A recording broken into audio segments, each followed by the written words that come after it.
Oh, yeah. There we go. So before we start, I would like to ask John, did we put this link, the live link, into the Facebook group? I didn't see it there. Well, it's in right now. It's playing live on the Fairy Masters page there. Okay, so anybody can join us. Yeah, anybody can join us. It's playing live there and on the YouTube channel, The Wizard of Light. I'm just checking because this has been a while since we had a photo buzz. We're a little rusty, as we know. I've had a hell of a year, the last year, especially the last 9 months. So as you know, John, I've already told you, just haven't had time or gumption to get into this. But we're back, so hopefully we'll do these more on a regular basis and get things rolling again. Yeah. It's always exciting to get together and talk with people like Sam Sciarrino, who's our special guest today. And this is our second time with Sam.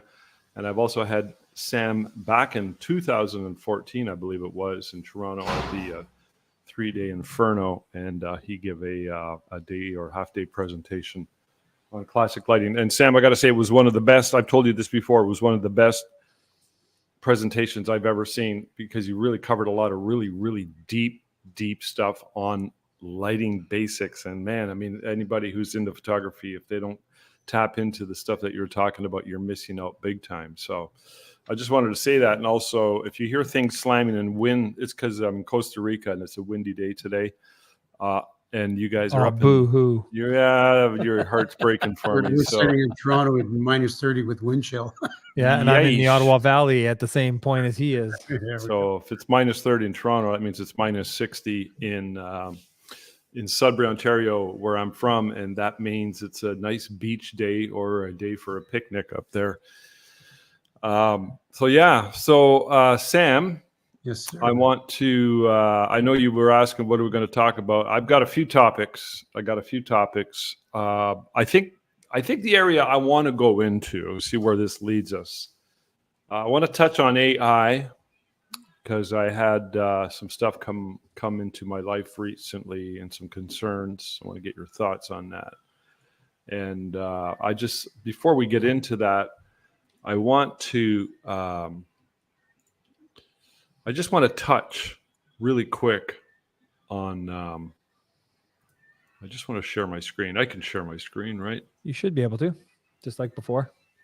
Just like before. So sounds like a song. Browser has blocked your screen. All right, never mind. So if you go to, the browser has. If you go to Sam's Instagram, there's a picture. I'll go find it. I think you just posted it, Sam. I did. Of a girl with a hat. Yeah. Girl with a hat. Yeah. I don't think you posted it too long ago. About a week ago, maybe. Yep, about a week ago. Yeah. 2 days ago, it says. Oh, okay. Don't remember. Oh, okay. I just want to touch on that and open up the subject of. I just need to see which one it is. Yeah. No worries. I'm going to find it for you. Okay. John's going to find it. Right. It's not letting me window or screen, entire screen. Allow. Okay. It's going now. Okay. Can you see it now? Oh, I see it now. Yeah. I'll bring it in. Is it showing? Yeah, it is now. All right. I had to bring it in. That picture. Now it's black and white, which I find gives it more impact. Because of the shadow play and the difference between the main light leading into the shadow side of things. You've got several shadows going on here, the shadow on her cheek and the shadow below her jaw. And so technically there's probably several gradations of shadow, but just looking at the primary shadows. I look at a picture like this combined with the way the image is posed, classic portraiture, which is timeless. And this is something I think a lot of photographers, younger photographers, are missing out on these days. If they're incorporating this at a higher level into their work, they're going to benefit. Would you agree with that? And John, you can comment too. What do you think, Sam? Oh, absolutely. I mean, part of the catch into part of today's market is that the light ratios, let's call it, it's not really being used. They're going in, maybe it's TTL. They might be winging some kind of light direction, but they're not really going for that because they're probably aiming more for, the emotional expression and all of that. But I think it all goes together because, I mean, you need to have your lighting that creates a mood in order for that emotional expression to really come out. So you need all of it. Of course, you also need, your rules of thirds and all of that, where you put your compositional placements and all your physical lines that are happening in the image. But as far as, I mean, the lighting itself, and when you're looking at the rendition in the gradients that is happening from one, especially on the fill side of it, starting from the cheekbone going back. And if you look at some of my other images, I mean, it might start off to be a 4-to-1 ratio to the cheekbone, and it'll just keep going to 8-to-1, 16-to-1, and down to 32-to-1 because of the gradient. But a lot of people are really not looking at that, and they're not understanding how that works. Mm-hmm. Does that make sense? It's good to understand. Yes. Well, I find a lot of the people nowadays that are coming out of the woodwork as photographers they were self-taught on, they got a nice camera. They were told that, hey, you guys take great pictures. You should be a photographer. They open up a Facebook page and everything's available light. They're afraid to use flash. And I'm not going to try and stigmatize everybody, but I find that's a majority of them that are coming out nowadays. They're just people that are just shooting. They're afraid to learn all that stuff. They go out there, they take some available light pictures. They go into Lightroom, throw a, a preset on it, and there's their picture. They don't look at the stuff that you're looking at. Well, if you looked at part of what goes on in a lot of ways, you're starting to see that a lot of images, what they do is they put a preset, maybe go to a high key look, desaturate it a bit, then that's the look. And once you start doing that, you're getting away from a lighting source, really, or a lighting ratio. You're just going for a certain look. So, everything's going to have that look. So fortunately, that's where it's going. I came in an era where lighting was important, composition was important.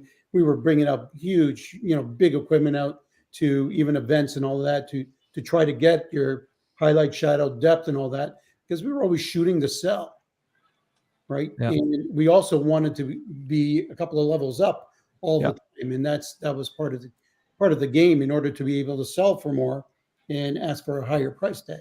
Plus, the three of us grew up in the film days where we didn't have that screen on the back to see that instant gratification, unless you had like a Polaroid back to use or something, or using medium format with the Polaroid backs. You basically had to get it right in camera as best as you could, because you didn't see the product until after you developed your film. Exactly. Yes. So you had to know. Yeah. You had to be able to visualize. And I think that touches on a very important point, and that is the ability to pre-visualize what it is you're going, even if you have digital photography and you're able to see it instantly, if you understand lighting. And I want to just get back to basic lighting again. When, you look at Dean Collins and guys like that who used to teach in the 80s and 90s, who used to really talk about the different tones. And when I teach a photography class 101, I jump right into that. Yeah. Look at tones. There's 3 basic tones: shadow, highlight, mid-tones, which are true tones. Yeah.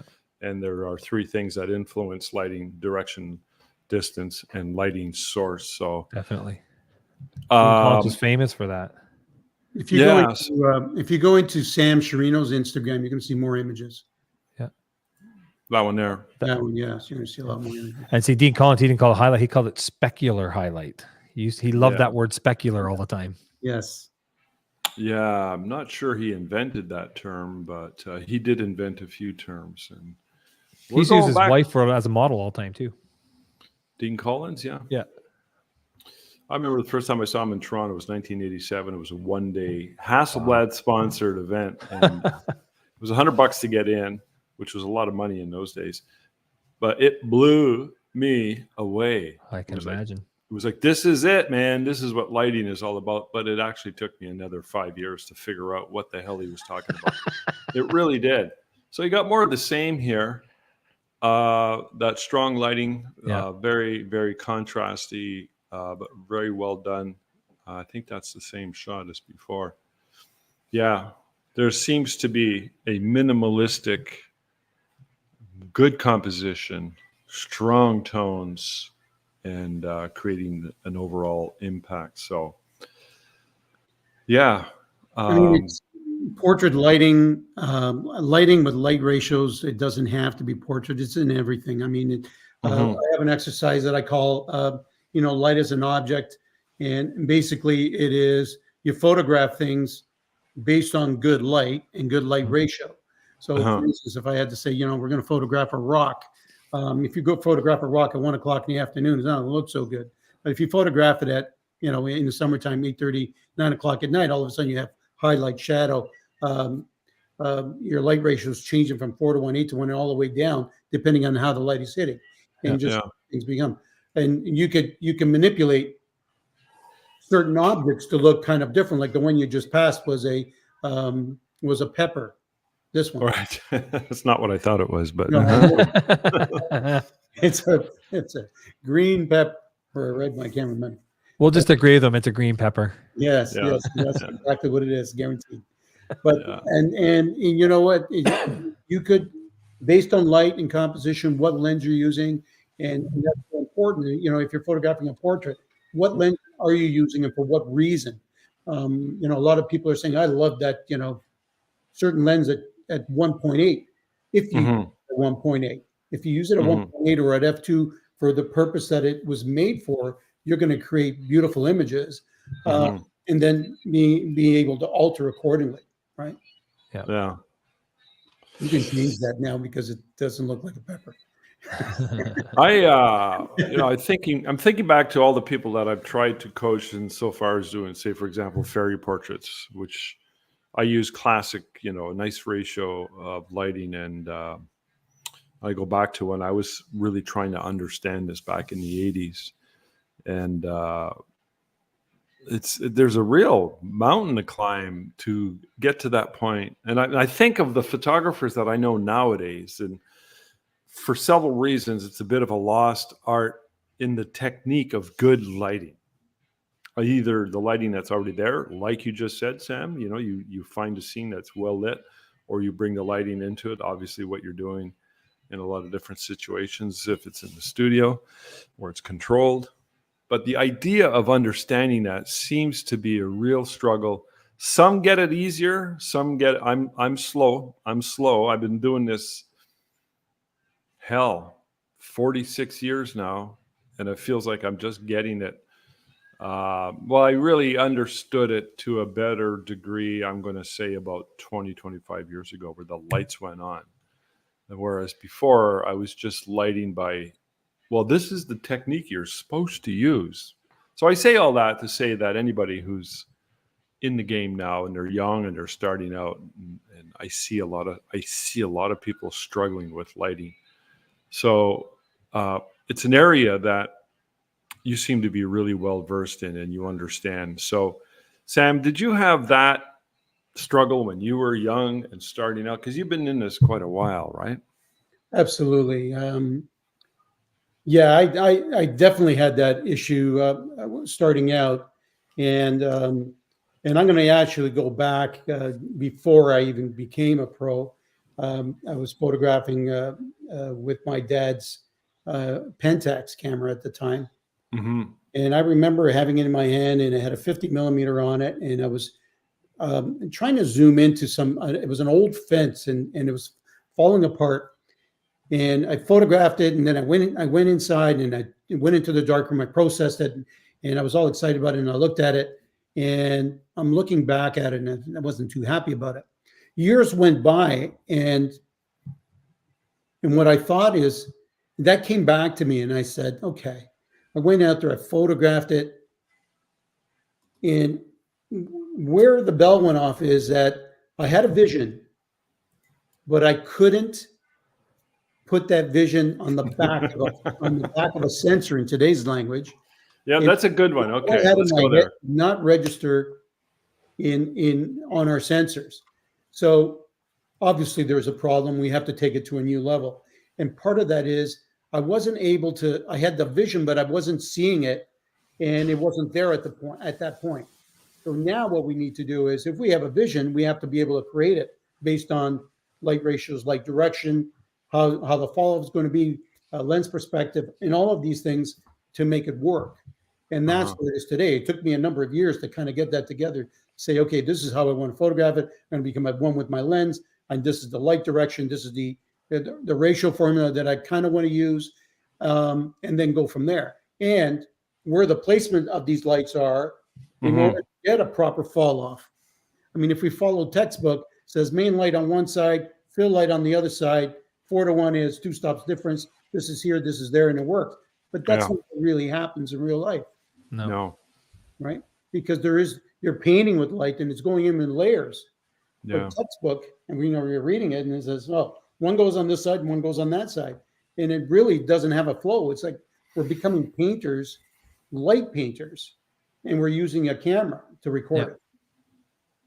So, and that's where basically the difference is. And if we can actually record what we visualize, it's here, then we're able to use the tools, then we get a recording of it, then you're not going to need too much to get it to final. I mean, you don't have too much, some skin softening, fine. But mathematically, you get your lights in place. Yep. That's just it. Back in the old days, we were using continuous light sources. What you see, but with a strobe, it goes, you don't see anything. No. You have to visualize what that ratio is going to be based on formula. Yeah. Yep.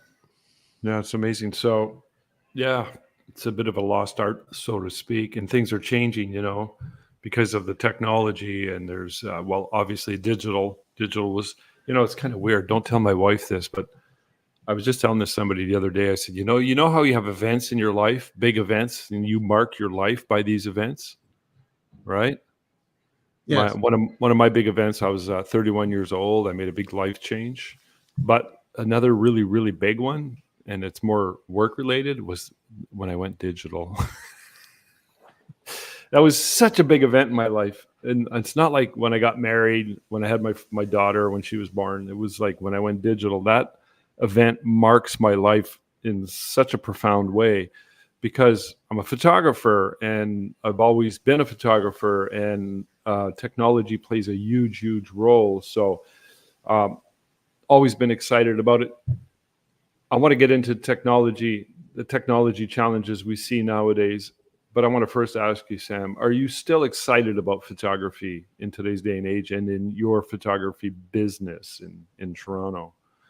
You got any thoughts Am I excited about photography? Absolutely. I mean, to me, photography is my life. And I still visualize things in certain ways when when I'm traveling. When you're in another area, all of a sudden your radar is up and you see things a lot more than something that you would drive by every day in your own area.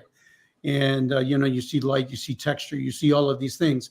And to me, that's what it is. It's all based on that. And we have to kind of embrace some of the technologies in order to help us. That doesn't mean that we're not going to be the creators anymore and we have an idea. The whole point that I think where we were going before is we have an idea and we have to execute to get the idea based on your knowledge, right? And now I think we're heading in an area where we just say, give me this and this is what is being given. But is it really yours? I think also in our industry, everybody's gotten, everything's got to go so fast. It's speed. It's not getting the quality as much anymore. It's more, how fast can you get it to me? So I'm one of the only ones, I think, if not the only one in my town of about 40,000 people that still use a light meter, because I still like to get everything controlled ahead of time before my client gets to, say I'm doing a portrait for an executive. They don't have time to let you take a shot, see what it looks like, change it up, take another shot. You got to get those lightings as close as possible. So when they sit in front of you, maybe 1 or 2 shots and you're ready to go. They want speed. And, but the people today, they just take their cameras outside, get the family there and just want to shoot, and they'll fix it later in Photoshop instead of getting it right in camera as best as you can, and then using Photoshop as a tool to enhance it or to have fun with it, not to fix the image. You should never use it to fix. You couldn't do that in the darkroom before. If you screwed up that negative or that slide film transparent, you're not going to fix it. It's going to come out terrible. So get it right in camera as best as you can. You'll get better images and less time sitting on the computer. Oh, absolutely. I mean, that's part of the game. I mean, part of it is, do you feel it when you photograph? Do you feel what's happening around you, or are you just there saying, oh, here it is. Okay, I'm going to start photographing. I'm just going to press that button, and then I'll try to fix it later, and that's the end of it, which in a way, what's happening is a lot of what's going on is that they're not selling. Oh. So they're not fixing, they're not selling, they're just giving files, or they're selling incomplete files with a preset, which is not editing to me. Yeah. So part of that's part of the catch. You're not going to put time into something or really care to when you're not really selling a product. If you're selling a product, then all of a sudden the way you attempt it is completely different, because you're there to sell. We're trying to sell portraits. Maybe you want to sell a 3-up wall portrait. You want to go into that. Well, if you're not thinking about it at the time that you're doing it, you're not selling anything, right? Camera's vertical, camera's horizontal. You're pointing a flash behind you. I mean, how many times you go to an area where you're watching some event creator shooting outside and popping a flash, and it happens to be pointing to the sky? Well, I don't understand it, because it's impossible for a speed light to shoot up, hit the cloud, and come back and give you an exposure. Yeah. Right. And then, and going to that, even if you're in an event situation, if a ceiling is 50 feet in the air, it's not going and there. it's a dark ceiling, it's not giving you anything. So I don't know what we're popping here. So it's a matter of understanding and knowledge. And I think it's like there's a knowledge that's coming up from somewhere. Say, if you're doing event, these are the 3 lenses you use. Use a flash only at night. Bounce it behind you, and you should be okay. But raise your ISO to, 3200 ISO. Yeah. So really, that's your exposure. Yeah. Oh, we lost your voice there, Rob. There you go. Do we lose? Sorry. Rob? Oh, okay. Yeah, I'm back. Yeah, I muted myself because my daughter was walking in. Oh, I see. So that's part of it. Go ahead. Yeah.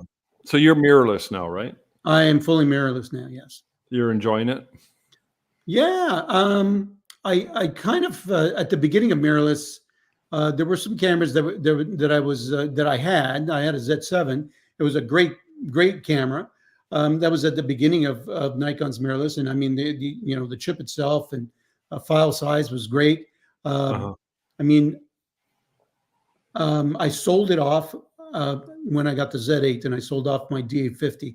I resisted selling my D850 until the Z8 came out. The Z8 is a mirrorless D850 and better. Okay. Fast, no blackout, smart. It's maybe a little bit lighter than D850. It's not a small. It feels great in your hand. The lenses themselves are very, very sharp. You can actually see what's happening. I mean, the quality level is unbelievable. So you're sold. I'm going to ask you a question about that picture we showed earlier with the lady with the hat. You mentioned in your description that one of my workflow software is the Exire Photo 2024. Yes. What is that? Okay, so the Exire software is not an enhancing software whatsoever. What it is a searching software within your hard drives in your computer. Oh. Okay. So a lot of us could be very well organized, and you go by year, you go by product, you go by name, and so on. But sometimes you think, you know what, I remember photographing, let's say a woman with a red hat. I just don't remember who it was, right? And so you go in there. What happens is Exire software goes through your hard drives, and it does not go to a cloud. It doesn't go anywhere. It stays within. So it's not that it's unsafe. Okay, it stays within your computer. And you say woman with a red hat, and everything that you photograph with a woman with a red hat comes up. Okay. It comes up and it finds, and it tells you exactly where it is, so that you can use it for whatever it is purpose. At the same time, it does tag your images, so you don't have to manually tag them anymore. It tags everything, so it really completes that workflow, and it makes it easier for you to organize your images, find them if you had to, and so on. Okay, cool. So it's sort of like a tracking sort of a library system, so that you can. It uses AI to track faces. So let's say you have you track a face. You say, I want this face. Although there could be a 20-year difference. Let's say you did a portrait of a family, and you photographed it within 20 years, it'll track everything within the 20 years that you have in your hard drives, and it'll find that same person, 20 years younger. It will track it. Wow. And that's amazing. Like, I've never felt compelled to want to use anything like that. So that's why I'm a little bit astounded and a little bit curious as to what it is. Because I'm old school. I'm still tracking everything. It's all envelopes and file boxes. Yes. which we converted to the cloud. So everything's on the cloud by year. Right. So if I want to go back and say, I want to have a certain amount of a certain shoot with a certain backdrop or whatever, I got to use my memory and go back. Okay, did I do this back in 2014? I got everything archived. Yeah. I do the same thing, and I go through the hard drive. I think it was 2017. I think it was 2018. I think it was this spot. Was it Seattle? No, it was Florence. Instead, in this case, it's old architecture with a brown door. Everything comes up, and then you'll know. Yeah, it was that one. Okay, sorry. Does this do this automatically for you, or when you do the shots, do you have to sort of like encode them, like keywords? No, something? it does its own keyword. Wow. It does its own keyword. That's the point. You put it in, it goes through your hard drive. It could take, 4 or 5, depending on the size of the hard drives and how you have them put together. It encodes everything. It creates a keyword to everything. And at that point, it's all done. You don't have to manually do this. That's amazing. It is. It really is amazing. It's doing really well in Europe. It's just getting introduced here. So that's where we are with this. But it's not a dangerous software whatsoever, this type of VI, because it stays within your system. Nobody sees it but you. Yeah. It's practical, but it's and obviously things that you don't want in it, you eliminate. Yeah. So if you have a large quantity of stuff and you're going way back into archives, it'll do all that for you. It'll do all that, and it could take, 6-7 hours, depending on the speed of your system. Yeah. It's good. So you run it overnight, you run it for, and then everything is there. Yeah. Well, that's amazing. So, I want to get into AI now. This is a good segue, but I had, hold on one sec. I had a shoot last June, and June was a really hard month, and I was really having a hard time focusing. And I screwed up one of the images, was a little bit soft. Normally I can avoid that kind of nonsense, but that one made it into the proofs, and it's the one they selected. It's like my wife blew it up, and I'm like, she's like, it's soft. I'm like, shit. Let's see if I can grab another one. So I grabbed another one, and it was similar. I did a few head swaps, and no. Finally, I went and asked a bunch of photographers, I think on a Facebook group, can anybody help? Well, as it turns out, and as many of you might already know, and maybe Sam, you're aware of this, there are some pretty amazing plugins that will sharpen an image for you that used to be blurred. Yes, I think Topaz has one that's supposed to be really good. Yeah, and that's the one that somebody said, send it to me, and just like that's like defying the odds and the laws of physics, really, when you think about it. Yes. So, it's this stuff's going to change our industry.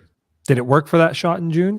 Oh, it did. Yeah, we blew it up, and it's a wall portrait, and they picked it up. They're happy. That's awesome. Amazing. Oh, but so I don't mind AI when you're using it to help yourself out in something, not to use it instead of using your own brain. But when you have something like that where you need some help to, I screwed up, I need to fix it. I don't mind using it for that. It's when it comes and takes over for you. That's what I don't mind. Well, then again, AI can also go in and do all kinds of industry-changing strategies. Now, that's what I want to talk about. So I had a photographer friend of mine 3 days ago text me and said, well, I finally did it. I signed up with Aragon.ai. Okay, I've heard of it. And he said he took one of his clients, he went to her Facebook page and grabbed a dozen or so images. He wanted to test it.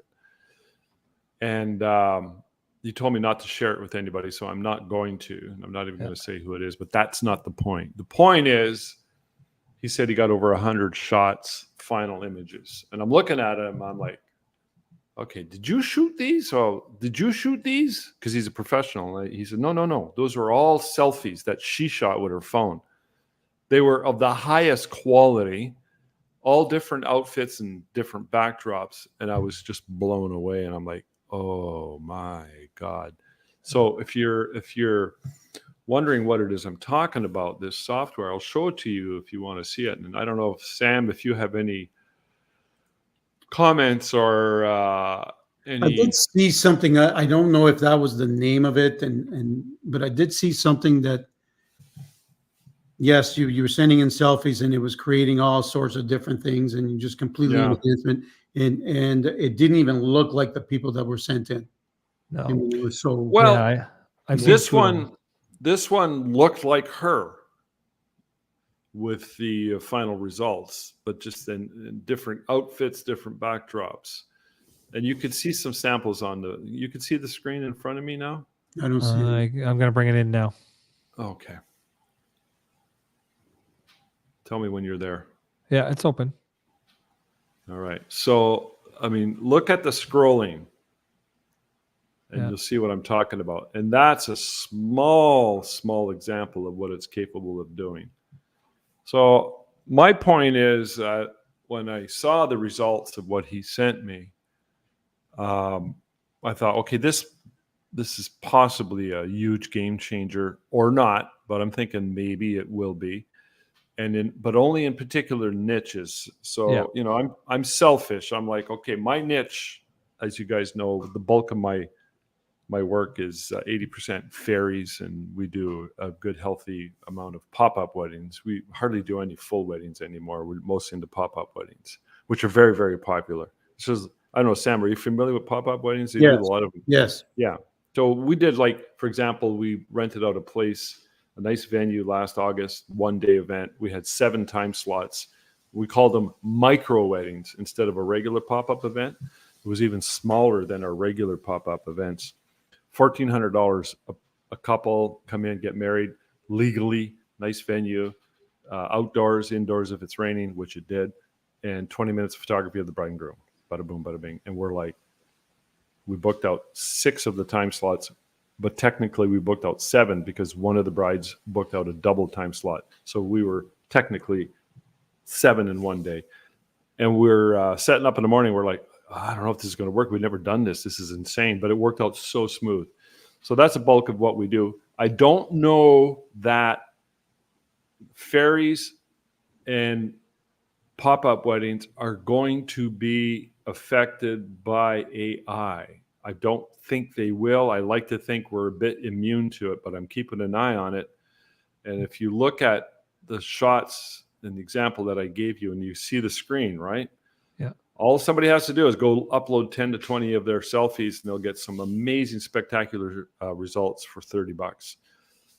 So maybe the headshot industry is going to be transformed dramatically because of this, or not. What do you guys think, Sam? Well, mostly. I've seen 2 people, actually professional photographers, test this out. One was one of our past guests, and he tested it out with his wife. And out of the 20 shots they got back, he said a couple were really good. Other ones, they didn't even look like them. And I saw another headshot photographer out of Florida do the same thing. And he said, it's not there yet, but just give it time. Well, I got to show you. If I could show you this guy, what he done, you'd be like, they all look like her. He showed me the ones he used, and he showed me the end results. Spectacular. So if it's not there yet, let's make an assumption that it's going to be very, very soon. So let's work on that premise. What are the file size? I mean, you're sending in let's say an image photograph with a phone. What happens to that? Well, that's a technicality. I personally think that it's going to res them up at a pretty decent size, and I think most of these people are just going to use them for the web anyways. Yeah. And if they wanted them large, I mean, there's new up-resing software. I think Topaz is one of the best ones again. So I don't know. Do you know anything more about that, John? No, but I think what I'm looking at is this is mostly going to be a niche for people more like maybe some real estate agents, people who just want something really quick. They don't have time to come into your studio or go somewhere or hire somebody. And also Uh-huh. for the lower end people that are just small business, just starting out that can't afford to hire a photographer to do stuff. But I think the most general person, if they really want to sell their business properly, they're going to pay the money to have a real photographer do it, especially big corporations that are doing multiple. They have 10 board members and presidents that they want to show. You think a president of a company is going to want his picture sent here and have it almost look like him? They're going to want the best shots possible. So I think you're right. Make the assumption it looks exactly like them. Yeah. But I just think, assumption. and I think a lot of them, they want that there. personal touch too. They like that interaction with the photographer, him there and shooting. That's my own personal opinion. I agree. And I agree with that. And I've thought of that and I mentioned that. But I also think that what you had mentioned earlier, when you have a staff, so let's say you have an engineering firm, they got 60 engineers plus staff. They want you to come in and do it all for them. They're just like, instead of hiring or having a staff member go do this for them, which they could do, knowing human nature, that what is the easiest road to get that job done? And it's probably let's just hire Sam to come in, or John or Rob. What do you think, Sam? Do you have any thoughts on this? Yeah, Are you I've keeping got a an lot eye of on any thoughts. And first of all, I'm not going to put a negative spin to this because it's here and there's nothing that's going to help us. And I have to go back and say, okay, what put us here in the first place? And my goals and how I operate. And I'm thinking, okay, this is just going to weed out a lot of the photographers that are just not there yet, that can't compose, it's just snapping images, and it's just based on I'm trying to capture the moment.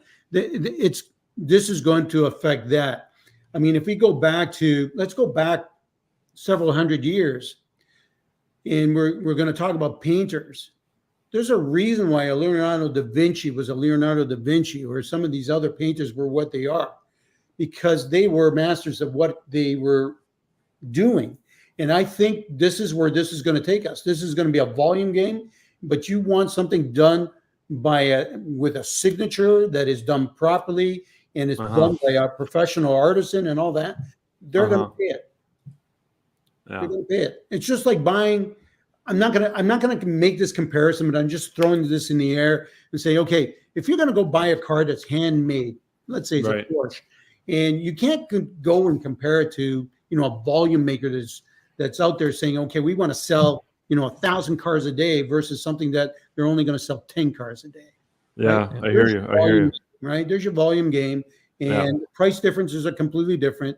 And as far as I know, when you're driving around Toronto, there's a lot of high-end cars out there. Yeah, so that's a really good point. I just want to refine something you said. The signature. This specifically, I think, is going to affect specifically the headshot industry. Yes. When you, and I don't know that the signature is affected so much in that industry. I know what you mean. Is people want a nice, high-quality art portrait for their home. That's different than a headshot. A headshot's for business. It's for LinkedIn. It's for Instagram, Facebook, yada yada yada. If you're a real estate agent, I could see a lot of real estate agents using definitely. This. I really can see that, and insurance people, dating sites, and what have you. So, Sam, that's a really good point. And that's a really good point to drill down on. And what you're saying is you're going after the segment of the market, which I believe, and in some way you've actually said that, I believe in some way the market has been more delineated. If that's a word, it's been more, what's the word I'm looking for? It's been, there are sharper lines between certain segments of the market. And there's that market who still wants and appreciates and respects what it is you described. Let's call it the signature. We're already in that game now. We're already there. I mean, you look at some of the events, the event business right now. I mean, it's not all events that are looking for higher end type image makers. And they don't find that maybe it's important to do that. Maybe they can't afford it, or they don't feel it's important. It's not Instagram approved. Just as a lack of a better word, or some social media approved. But then at the same time, if you're right sized and you're operating based on formulas and all that, and you want to stay profitable and you just continue to be right sized and you get the right client base, those people need to find you, and that's the only thing. Yeah. They need to be able to find you. And most of my clients, when I'm photographing, I photograph to sell. They're still buying books. They're still buying portraits. They're still doing it. So, I mean, we can argue and say, well, out of 100, 80 used to do that before. So now out of 100, maybe 20 are doing that before. Well, that's fine. I'm going to right size myself for that to work for me. That's it. You're going to right size yourself. What do you mean by right sizing? Well, right sizing to me is, at one point we had a studio that was 5,000 square feet with 15 employees. And as the market started changing, then we went from 15 employees to 10, and then we went to 5. And now if it has to be myself and one other person, that's where it's going to be. As long as you stay profitable, I don't need to have the big space and, 15 people there. Yeah. So that's where it is. And that's in my history, that's basically in a nutshell. So but the photography industry has been going through this for a long time. I mean, we went from film, went from medium format to 35 millimeters. Cameras in the 90s were just doing just as good of a job in wedding photography as the medium formats were. And then it went from film to digital. And they all said, oh, photography is going to be dead now because everybody can get a digital camera. And here we are, 20 years later, and now we're competing with AI. No matter what comes out, photography is always going to be there. There's going to be a need for photographers and professional ones. It's just a matter, are you going to be able to adapt to it and use it to your advantage instead of fighting it? That's what you got to use. Figure out how you can take this new technology and say, instead of fighting it and saying, oh, this is it, I'm going to cave in now, figure out what you can do with it to your advantage and apply that to your clients. And that's the way I'm trying to tackle this myself. Well, this is it. And but I always thought that we would be okay regardless of what was out there, digital or not. And I remember when digital started, and I kind of held back a little bit only because I didn't think that the cameras were strong enough to handle large files at the time. And then finally, I think I ran into you, Rob, remember at the lab, and I said, hey, Rob, what cameras are you using? Because I think at that time I thought, okay, even if we're going into this route, somebody has to photograph it. Yeah. Well, now 20 years later, now we're looking at it saying, okay, AI is here. And that means, do we need to photograph it? Who's photographing it? And, good question. And what parts of files are being used and whose files are being used or parts of it in order to create this AI image. That's another story, but you know what? It's still not going to be a Sciarrino portrait. Nope. A Sciarrino portrait. Better than what I can create, so be it, but it's still not mine. No. Yeah. So you're creating a Porsche. To me, I want to believe that that's the way it works, and I think that's the way it will always work. Yeah.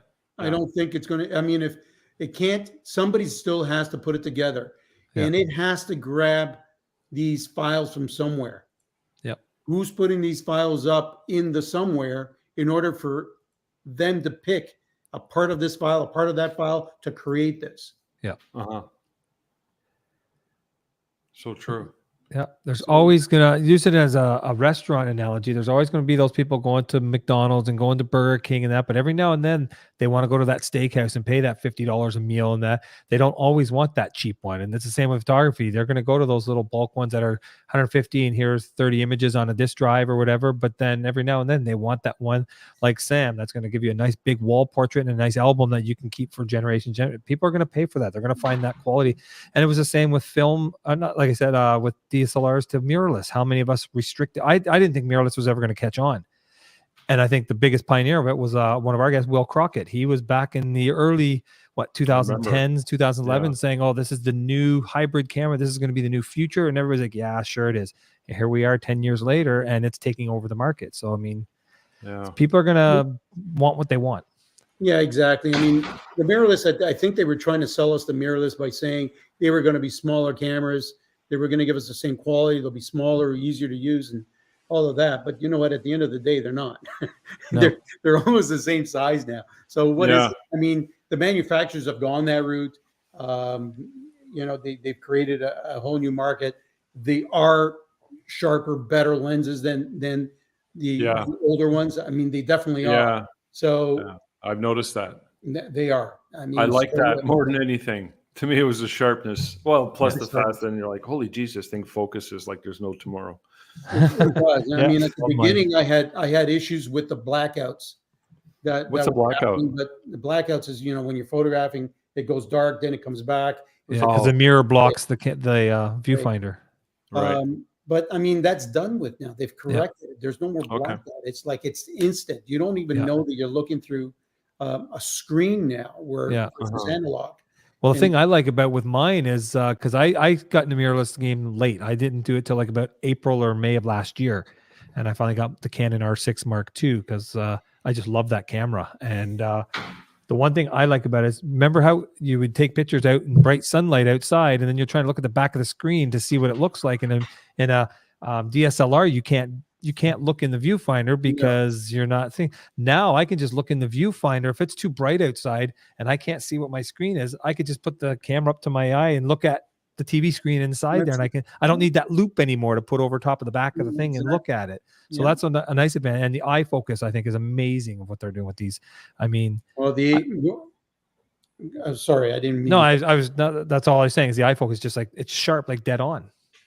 I mean, the AI that's being used in some of these cameras for the right purposes, that they're focusing, they're following the eye around, and you're just moving and keeps tracking and tracking. I mean, you couldn't do that before. No. And now it's just making things that much easier. It's just amazing. So these now you can be more creative because you got the camera allowing it to do some of the stuff that you would have to concentrate on also on top of being creative. Now you can just do the creative side and let the camera take care of some of the other stuff. Absolutely. Good point. So it's enhancing our jobs. And I want to just bring that point up for a second. You ever notice when you're doing a shoot and they're all into it, it's a family, and they come up to you after and they're like, man, that was amazing. You ever get that? It always throws me off. I'm like, oh, I'm glad you had a good time. Yeah. But they're just like transformed. They're transported into this, whether it's a little fairy session, a family session. Oftentimes it'll be a wedding. And, I can remember doing a wedding and I'm like, the bride, I was just doing my thing. And then I had the whole bridal party there and underneath this open shade. And the bride says, Rob, I just want you to know I'm really enjoying this. Can you imagine? Makes it all worth it. Yeah. So that is part of what we're talking about, right, Sam? Experience. Absolutely. I mean, the experience brings that on because you're not as worried because everything is built in now. All your formulas are there. It's less thinking. You're not worrying as much. The equipment, I mean, is getting better and better. And I got to say, like, I'm glad that it's going this way, especially as I'm getting older. Mm-hmm. If I had to be using some of those old Hasselblads and trying to figure out and using split screens, right, a different world, right? All right. So it's actually working to my advantage now as things are getting better. So I don't have to worry about the focus. It's unbelievable. I mean, it's so as far as that's concerned, I'm not worried about it, and I'm actually enjoying the equipment the way it is now. Good. Am I a little bit concerned with where things are going, or where the possibility of where things are going? Well, somewhat, but at the same time, I'm a true believer that things need to be real and not fake. And when they're fake, you can fool some people some of the time, you can't fool them most of the time. And our old fundamentals of that has to come into play. I mean, we're getting that in social media today, right? A little thing like this that really means nothing that I probably wouldn't even put on a post are being blown out of proportion that it is just unbelievable. And that's just part of the world that we're in today. But how many times can you actually do that and fool people when it's not real? Right. So it has to come. I mean, you have to be able to perform at the end of the day. That's basically if you can't get it done, you can do what you want. You can fake it, but it doesn't mean you're going to make it. And that's why there's such a transition in this business today, because some of the items that we're actually talking about here today is some people will call it old school. Yeah. I've heard a term and I read it or I saw it on social that, for instance, I'm going to throw this out of the air. Holiday pictures are old school. I couldn't believe my ears and my eyes. And I'm thinking, well, I got to tell you that holiday pictures that were being photographed, let's say in October, September, October, and we were finishing November and December. In those 2 months, we did more revenue than we probably would have did 8 months prior. Right. Where is this old school? Are we dumb? Yeah. It's just an opinion, obviously. It's business, right? So you got to look at it, and this is what we're selling, and people want it, and that's a market. Old school. It's business fundamentals 101 in the photography game. Because if you don't have that, you're missing out at probably 40% of your whole total year revenue. Yeah. It's a good point. Very good point. So the trends come and go, and people have all kinds of twists and takes on it. So you're still doing holiday pictures? Sure. Absolutely. In the fall. But I mean, I'm being a little bit more selective because of where I am in life and all that. But I want to be able to print. If somebody calls me up and says, hey, you know what, how much is it? I just got quoted 150. They're going to give me 30 files. They're going to give me 15 already edited and all that. I won't even touch it. Yeah. I won't touch it. Same here. Same here. Yeah. I mean, there's got to be a reason why we're going out there. There's got to be, somebody's got to be paying for your knowledge and expertise and equipment that you're constantly buying and software that we're constantly updating. And, you know, we still need to pay our overheads and all of that. And it is a business. So I'm being selective on the people that really want it. And the ones that want it, again, you know, you're paying for the signature at the same time. You're not just paying for a signature, meaning this is it. But that's part of the game. Yeah. Mm-hmm. And like you said, with overhead, because I have my studio here that I'm in right now, but I found my business actually skyrocketed by having an actual commercial studio as opposed to doing it out of my house. When you're doing it out of your house, a lot of people look at it as you're just either a shoot and burner or just somebody that's going to be cheap because you don't have all that overhead and employees. By having the studio, no, it's just my wife and I in here. It gives people that sense when they come in here, they're like, yeah, this is going to be professional. Even though you could be doing it out of your home and still have, there could be somebody right now at home doing way better work than me, but people don't perceive it that way. And I think Rob's hit that before, where it comes to perceived, like the perception of the public, what they perceive, the value. And by having a studio, all of a sudden you're professional. But if you're doing it at your home, well, you just do it on the side, and which is unfortunate. It is unfortunate, but if you go back, I mean, everything goes in trends, and unfortunately, that's the game. But if you go back, I'm going to say about around 2010, 12, 15, studio portraits were not in. Everything was outdoors. So, I mean, I'd walk into the studio and nobody wanted to be photographed. I had a whole full set of everything. Backgrounds going up and down, lights on tracks, the whole thing. And I barely used it because everybody wanted outdoor. So it basically goes in trend. But at the end of the game, I mean, in business, if everything gets covered, then it's fine. So again, it's about right sizing at the end. If everything's outdoors, then so be it. Back to that term again, right sizing. That's a good term. We're going to credit Sam with that one, unless you heard it somewhere else. So copyright. It's a good one. Well, it makes it's a philosophy. It's a strategy. It's like you're adjusting with the times accordingly. So back to home studio setup. I don't know if Sam, if you ever had a home studio. But Maria, we all know Maria, right, Johnny? Yeah. Maria, fucking going. Sorry, I swore. Did I actually swear? I can't believe I swore. She's doing amazing numbers, and she just got rid of her commercial space. Sorry, my thing got unplugged. She's got rid of her commercial space, and she went to a home studio. She's doing insane numbers, but she's very aggressive and pushing what Sam talked about, right sizing and handmade signature Porsche, crazy sales. I mean, there's nothing wrong with it. And if it's working and you're actually treating it as a legit business and you're doing it the right way, there is nothing wrong with it. And you know what? if Maria's doing that and she's doing great, hats off to her, and that's fantastic because they're actually coming for her and they're not coming for, let's say, a glamour studio that people. I mean, how many times in the past we had these studios that would blow your socks off, but they couldn't photograph if their life depended on it, but they look great. But it's not about that, and you don't want to be paying for that. You want to be doing it for the right reasons. So there's nothing wrong with it. And let's face it, what we want is to be profitable.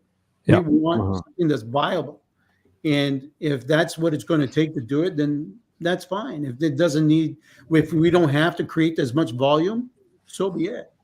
I mean, it takes hard work. It takes hard work. I mean, we've all done mistakes. I made a lot of mistakes, throughout the years, and now I can think back and say I should have done that instead of this. But who knew? Right? We only knew what was out and around. But now thinking about it, there are things that I probably would have done in those days that I should have done. And would have made it, that much different. I had a full head of hair when I started photography. What's that? I had a full head of hair when I started photography. Well, I was 6'2" when I started, but but I was better looking. So, interesting. So, what are some of the mistakes? Any come to mind? I think part of it is that most artists are not business savvy. No. They're not business savvy. They don't know how to price things. They price things based on the other image maker down the street. And, if you follow that, and, what happens is there's going to be a race to the bottom. They're not doing it for the right reason. They're just going with volume. I never really followed that because it was always a different game because of the business models and all that. But I think what should have been is that we could have done so much more. I mean, I'm not saying that we did badly because we did pretty good.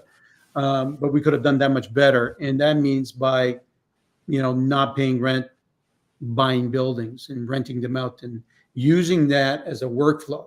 And it doesn't mean that I didn't know it at the time, but I would have loved to really exercise part of that and really make that work for itself. And now you could have been sitting on, photographing what you want. Yeah. Right. And there's no reason in the world that a lot of us couldn't have done that. Yeah. You're talking about owning your own real estate. Owning more real estate. I mean, it could have been instead of paying rent. Are you paying rent? Are you paying rent now? Or are you in a commercial situation? No, I'm not in a commercial situation anymore, and I'm not paying rent. So so you're from your home now? Now I am. Yeah. I'm so diversified now, so it's not just in photography. I'm doing other things that at this point. So that's where it is, but I'm still profitable, and that's basically right sizing and doing what right sizing. Yeah, I mean, that's COVID. If you were renting expensive real estate during COVID as a photographer, and you were completely shut down for 3 years, that would have been that would have been a nightmare. Catastrophic. Well, we closed a bunch of businesses down in photography. I mean, Warren had to close his studio down. Yeah, there you go. Perfect example. Warren Noyce from Abbotsford, not Abbotsford, where he's from. Saskatchewan. Now he's in Edmonton now. Yeah. He got a job working in the airline industry, and he had this massive studio going business-wise, doing all these dance schools. Poof, all gone. Yeah, I got hit pretty good with the COVID and that because my studio here, but I had a good landlord, and so he kept my rent where it was. We were doing well, and I got some government grants. I wasn't going for any loans, and I was one of those ones in the past that I wish I was more business savvy when I first got in here. I had to learn it, as Rob would say, in the trenches. I had to learn the business side, and I'm still not perfect at it, and I still wish I was more profitable now than I should. I should be more profitable now than I am, but I'm working on it, and still have this commercial space. 5 years later, we're going on this August will be 6 years in this space, and we're still going strong. And people come around this area and they say, can you say 2 or 3 photographers in the area? And even though there's probably like 30 of us, my name always comes up in that top 3. So I think I'm doing something right at least. So. No, absolutely. Yeah. That's cool. I mean, I know in an area like this in Toronto, it's not easy now. I mean, I had a studio on Eglinton Avenue, and that right now that would be like geez, to operate that would be easily just rent and taxes and all that, easily 10 to 15,000 a month. Crazy. Easy. Wow. Well, you can forget that. Yeah. So only some businesses are really suited for that kind of a scenario when you're talking about a main street in Toronto, Yeah. possibly a boutique or a restaurant or something. I don't know, or a dentist office or a Yeah, anything that can turn a lot of volume that's not as personalized, and you could, there's a lot of volume in photography. Unfortunately, there's only so many you can do, and if the market is more pop-up weddings instead of $10,000 weddings, yeah, then there's a problem, right? right size. Yeah, Right well, I size. found from like 2007 till maybe a few years ago, even maybe still now, it used to be like in the film days, you can have that niche. You were a wedding and portrait photographer, or you were a sports photographer, or you were a baby photographer. You had your niche and people hired you for that. As Yeah. soon as digital came out and everybody started getting cameras and more people came out of the woodworks that they were a photographer because they got a Facebook page, you had to be, like Rob says, the Army Swiss knife of photography. You had to basically delve into Swiss Army everything. knife. And I did that for a long time. And as Rob knows, I've scaled down a lot. I don't do weddings. I haven't done them in 5-6 years. I don't do newborns anymore.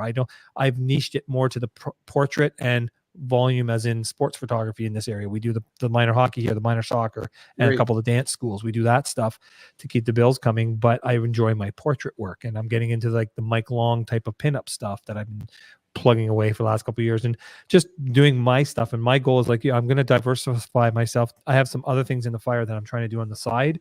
And if they can start taking off, I can start getting rid of some of those other stuff and just do what I want to do.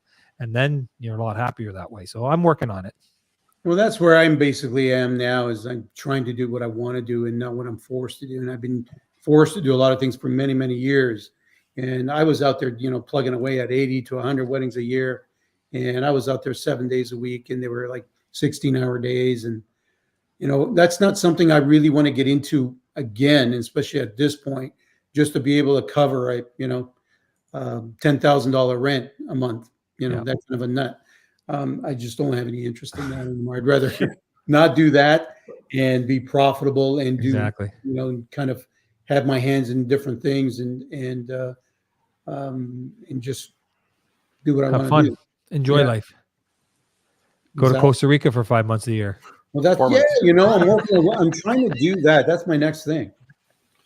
Right size. Costa Rica, but I'm working on it.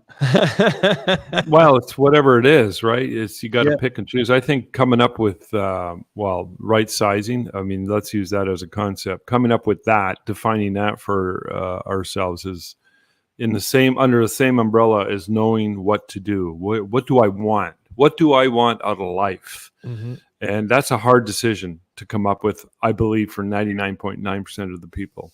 Coming up with that idea, what do I want? And depends where you're at in life, how old you are, what your experience level is, how much more do you want to grow, how much, when I was younger, when I was 30, it was all money and success. That's all that mattered. 20 years later, well, it's kind of like health. I want to be healthy. And then now it's more like I want inner peace. I want inner peace and I want more freedom and pick and choose. So, But there's got to be, you have to answer the why to everything and why you're doing it. And even if you're 30 years old and you're out there, you're going to do something. Yeah. Why are you doing it? And the why is, okay, we're trying to feed a business. Okay. You just answered your why. But if you're going out there and not charging enough, and you're going out there because you think you're promoting, but you're not, or whatever it is that you're thinking, and the why doesn't make any sense, then you really got to sit back and look at it. And that's when you really should be talking to people that have been there. And when I was younger, I looked up to a lot of people, and back in those days, to the likes of Tibor Horvath, Al Gilbert, Monty Zucker, Don Blair, and all of these. And if I had a question, I would go to one of these people, and because they've been through it, they would answer you and say, well, you know what? If you do this and you're doing it for the right reasons, and it'll get you there. And that's what gave me that that's what made me mindful towards how to price things, why you're doing things. Yeah. But if we're not following that today, and we're calling things old school, we're not following formulas, there's going to be big transitions. And that's why in photography we have, 50, the transitions probably 50% a year. Yeah. Right. People last 50 years and they're done. Right. So you're saying mindful and talking about the generational aspect, looking at a timeline in today's day and age. So I'm just going to throw this out there. People seem to lack that long-term vision. And you said why. Why do we do what we do? So the why, I don't even think most people know the why unless they're hyper aware and they have what's called accurate thinking and they're very sensible, which is becoming a rarer and rarer thing. It's a rarer attribute. So I think what's really replacing it, sadly, a little bit of hedonism, but narcissism, instant gratification. We want boom. And that's one of the underlying driving forces behind the shoot and burn model. I'm going to $200, you get all your files. I feel good. Look at me. But they don't get it as far as there's no why there. Yeah. Why are you doing that? They don't even know. But if you really dug deep, the why is, I got a little bit of money in me. I'm a photographer. But if you have a much bigger why, you're going to build upon that. And well, if you go back in time, or even today, but let's go back in time when there was a volume game. A lot of people prided themselves. You know what? I'm really busy. Oh, well, they're so busy. I'm doing 10 weddings a day. Right. So I'm looking at it based on a business formula. Yeah. How can you be doing that kind of volume unless you are probably working below cost? Right? Which is burnout. It makes no difference. So, I might do 2 that day. You might be doing 10, but at least I'm making a profit. Yeah. Right. And hopefully I can pay my monthly fees instead of doing 10 and then being out of business very quickly. Yeah. Right? Very true. Very true. That's been going on for years. And now it's in a different wave, but again, that's why we have a 50% changeover. That's very true. See it all the time everywhere. I would say so. High? I would say so. Look at the professional organizations without naming names, and why they keep chasing new people to go to their conventions. Yeah. Right. It wasn't like that before. It was the same people going over and over. It was the same people going, buying things there because maybe things were show price. Yeah. Right now, we're trying to attract people based on, hey, come over here. It's going to be a party. Hey, come over here. It's going to be like so. Whatever it is, it's not for the same reasons. It's not like you're going there. We're going to learn something from this pro. And, I wanted to buy that lens. It's probably a show special at this XYZ store. And I want to buy that lens. Right. Yeah. Well, it's like WPPI or some of those other ones out of New York, and how many of them were starting to have troubles in the last few years, where even some manufacturers like Nikon, they weren't going to these conventions with booths anymore. They just found, and there was a couple, was it WPPI or one of the other ones, they actually closed the convention for about a year or two because they just weren't getting the people buying tickets to come see it. Everything's changing. Yeah, I'm not aware of which and what, to tell you the truth. I know that some of them are struggling to get people there. Yeah, they're probably trying some different things and trying to get some different demographics to get there. I get it. I'm just going to throw something in the air is that I think you should be aiming to all demographics because some of them we're willing to go and we're going every year. And now we're trying to find a new demographic that may go and might go for the right reasons. I'll throw even something else out there. I think what happened a lot is with the whole pandemic, people got used to being home. People got used to doing these conventions that they normally would go to in person. Now they can see them through Zoom and these webinar type things now where why do I have to pay a ticket, get a flight, get a hotel and go to this place when I can just go on my computer and watch it on Zoom? and a lot of places, and even the organizers. Why buy this whole big hall? Why do this? Why do that? When we can have a little small studio space and have a photographer in there and do it live online and have people pay for a ticket to watch it on there and not have all this other overhead. So I think with the pandemic, it taught people to go online, and people just don't want to get off it now. They find it a lot easier. That's a very good point. But at the same time, I'm gonna expand on that. Yeah. You might have some of these organizations say, okay, we want a different demographic. We're not going to bring in a tried and true speaker because this tried and true speaker was there 2 years. Maybe it's old school, whatever they want to say. Yeah. So we're bringing in new, unproven to try to create a different buzz or try to bring a different crowd. Yeah. So what happens is the ones that are tried and true, and you say, well, if I'm not going to be able to go there year 1, year 2, year 3, no problem. I'll create my own stage. Yeah. Right. Hence the online, a YouTube channel and all of that. And that's why you have a lot of YouTube channels now that are going, like, I'm actually considering it. Yeah. Because that's part of what I might want to do. So I'm actually interested in doing it. I'm going to make a decision on that. And I think, Rob, we talked about it. I set the date of January 29 is my date that I'm going to make a decision on that. Okay. And I'm either going to do it or not. And right now I'm leaning that I'm going to do it. And I mean, the more people like me that are doing it, and there's quite a bit out there right now. Yeah. That's going to affect some of these conventions. Yep. Yeah. I mean, there's a lot out there. I mean, you don't have to go to a convention to go listen to a certain speaker anymore, because you just go on YouTube, and that odds are, if there's any kind of a following, they're there. Yeah. Or even Creative Live. Creative Live is a big Live. online format that you can almost find any big photographer on there. And I'm considering doing that. So anyway, by the end of the month, I'm going to make my decision on that. All right. Before we close off, I want to make a point on what you guys are saying. You said 50% turnover, whether or not that's accurate or not. I know the number's high. It might even be higher than that. You talked about John doing online and pandemic, training people to go on Zoom. I think you marry those two concepts together. And Sam said something that was really, really important. He said, remember, we used to go to the convention. It was the same people over and over again.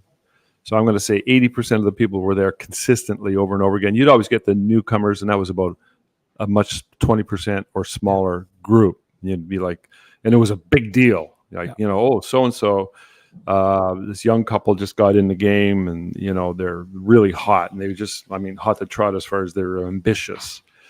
And that was the nature of the beast of the industry. And so take that concept right there. Yeah. Take that concept and marry it and mirror it to what you see nowadays, which is a 50% or more turnover. I'm going to gamble that it's actually higher. So there's no establishment. We go there, and when we go there, we see the same people, and we have a serious discussion. We see some speakers. We have some serious discussions. That's largely not the case anymore. And that, to me, is the main reason why people don't want to attend in person, because it ain't there. What do you think? Mm-hmm. Yeah, I agree with you. And it probably isn't there, because in most cases, when you look at the speaker lineups to some of these places, and you say out of 100 speakers, you might recognize 10 of them. Right. And they, somehow are the ones that are kind of the favored in for whatever reason. Could be sponsorship, could be anything. And then you have, even if you want to say 20 of them, and then you have 80% new out of nowhere, just because. Yeah. I mean, what do you think you're going to get with people that just started their business a year ago, 2 years ago, and they said, yes, I doubled my business. And what that really means is, last year I photographed 2 weddings. This year I have 4. Yeah. Right? Because don't forget, they're not going to tell you their numbers. They're just going to say, I've doubled my business. Yep. Listen to the words, right? So all of that, it's just, these things need to be, the fundamentals of this has to come down. And the organizations have to really, they have a tougher job now than it was before, because prior there was no social media, there was no internet. There wasn't anything like this. There was a magazine. If you were able to get in that magazine, you were flying. Yeah. Okay. Now the Yeah. magazine means nothing because we're creating our own. We're creating our own social. We can go on social media, pay for it, and it goes everywhere. Yep. Yeah, it does. Yeah. Right. So it means Well, nothing. there. Yeah. And I know the PPOC. Are you still a member of the Professional Photographers of Canada? No, I haven't been in the last couple of years. I'm considering it again just because of nostalgic and maybe it's a good thing to but I haven't in the last couple. Yeah. I am with PPA. Yeah. Stayed with PPA, but Yeah. They had a conference, but they had to cancel it because of lack of interest. So, really. So that's just where it's going for probably all the reasons we've been talking about. So I guess the solution is to touch on the points you brought up, Sam. Right size, go after the market, create something in the Porsche signature line to that market that's going to resonate and get people excited.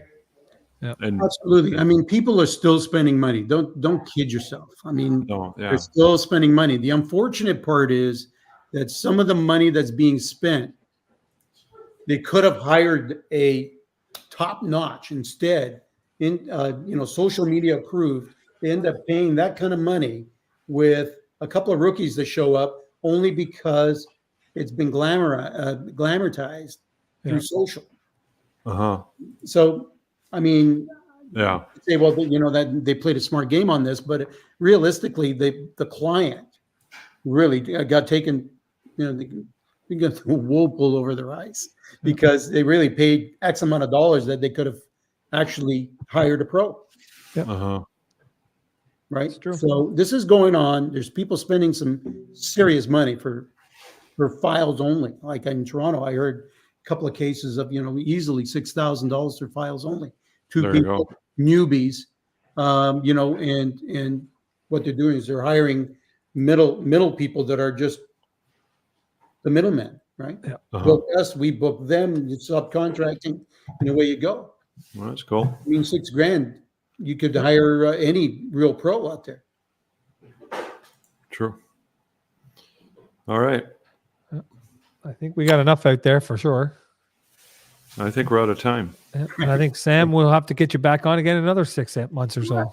Absolutely. Anytime. It was fun. And if you and there you go. You see, we had no script. No. We had from the heart. Yes. From the heart. And that's what I like to do. Just see where it goes. Push the gas, grab the steering wheel, and let's go. That's it. So I just noticed I have this nice kicker light here. That's kind of cool, isn't it? Doesn't it exaggerate my handsome face? But I got these big orbs of light. There's separation between the foreground and the background. Yeah. Is that 4-to-1 ratio? Never got that blowout back there. It's just like Well, that's called flair. That's the end thing now. Yeah, that's style. I did that on purpose. So, Sam, thank you very much for joining us. And thank you. Yeah, let me know if and when you launch, and love to help you out in any way. Yeah. So same with myself. Let me know, and I'll help you out any way I can. Yeah, that'll be great. I mean, I'm trying to build up my Instagram account, but at the same time, I'm really going for the YouTube thing. So I'll make I'll make a decision at the end of the month. But sounds good. You should marry Instagram, Facebook, and YouTube. And if YouTube's the core thing, you use the other two to promote it. So you post a great image and you link it to the YouTube channel. Yes, they all marry and dance well together. Cool. All right. I'll let you guys know when this takes off, and then we'll go from there. Sounds like a plan. Thanks, guys. Thanks, Johnny. Ciao for now.